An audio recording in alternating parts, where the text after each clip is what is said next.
Kisah Nabi Nuh alaihissalam dan kaumnya membuat kapal besar. Nabi Nuh alaihissalam merupakan Nabi yang melakukan dakwah selama 500 tahun dan meninggal di usia 950 tahun. Nabi Nuh alaihissalam diutus oleh Allah Subhanahu wa Ta'ala di antara kaum penyembah berhala. Mereka yakin bahwa menyembah berhala dapat membawa kebaikan dan menolak bala. Nabi Nuh alaihissalam berdakwah dengan sekuat tenaga kepada kaumnya yang keras kepala. Namun demikian, selama berdakwah ia hanya mendapatkan 70 hingga 80 pengikut saja. Suatu ketika Nabi Nuh alaihissalam kemudian berdoa kepada Allah SWT. Nabi Nuh alaihissalam berdoa supaya kaumnya diberi hidayah.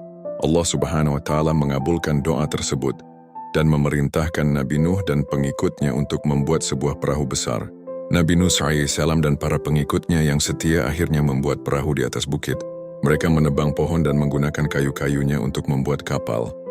Kaum Nabi Nuh alaihissalam yang keras kepala malah mengolok-olok pekerjaan tersebut.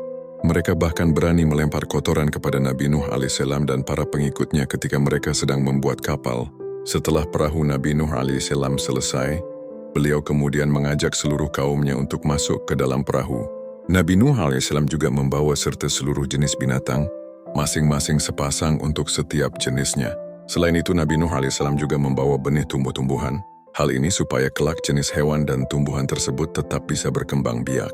Awan pun mulai mendung disusul dengan suara gemuruh halilintar. Hujan lebat pun turun amat lebatnya, dan konon tak kunjung reda sampai 3 hari lamanya, hingga akhirnya terjadilah banjir bandang. Kapal Nabi Nuh alaihissalam mulai terangkat karena air mulai membanjiri daratan.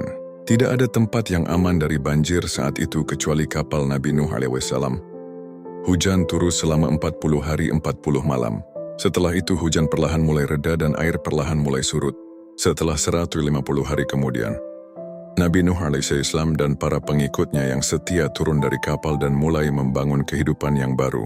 Mereka hidup dalam nuansa ketaatan dan kesejahteraan dalam naungan Allah Subhanahu wa Ta'ala. Keturunan Nabi Nuh alaihissalam pun semakin banyak dan menyebar ke seluruh pelosok bumi.